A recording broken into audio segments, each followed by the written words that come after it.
এই ভুল ব্যাখ্যাটা আপনারা কেন দেন? আমরা কখনো এই কথা বলছি না। আমরা বলছি যে নির্বাচনের জন্যে একটা সুষ্ঠু অবাধ গ্রহণযোগ্য নির্বাচনের জন্য যে মিনিমাম যে সংস্কারগুলো করা দরকার সেগুলো করতে হবে।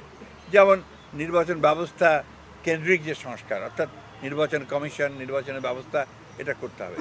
2 নম্বরটা ল অর্ডারের সিচুয়েশন, আইন শৃঙ্খলার ব্যবস্থা, এটাকে করতে হবে।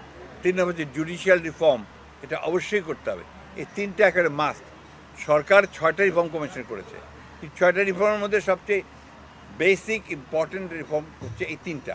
এই 3টা তো আমরা করতে বলেছি, এবং ইতিমধ্যে আপনারা নিশ্চয়ই জানেন যে সরকারের প্রত্যেকটা নির্বাচন রিফর্ম আপনার কমিশনের প্রস্তাব, অর্থাৎ আপনার এই যে সংস্কারের প্রস্তাবগুলোর বিষয়ে আমরা কিন্তু প্রত্যেকটা ক্লজ বাই ক্লজ তাদের জবাব দিয়েছি এবং সেগুলো উত্তর দিয়েছি এবং তাদেরকে অনুরোধ করেছি যে এই বিষয়ে আমরা কথা বলতে চাই, সেই বিষয়ে তারা কথা।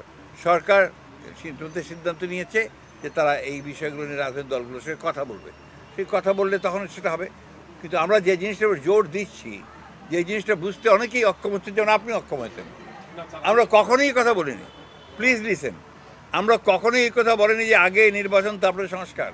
এটা যদি কেউ বলে থাকে, একটা ভুল ব্যাখ্যা দেওয়া হচ্ছে, জনগণকে বিভ্রান্ত করা হচ্ছে। আমরা বলছি যে নির্বাচন সুষ্ঠু অবাধ নিরপেক্ষ নির্বাচনের জন্য ন্যূনতম যে সংস্কারগুলো করা দরকার সেটা করতে হবে। আপনারা একটা জিনিস ভুলে যাচ্ছেন কেন? সংস্কারের দাবি তো আমাদের।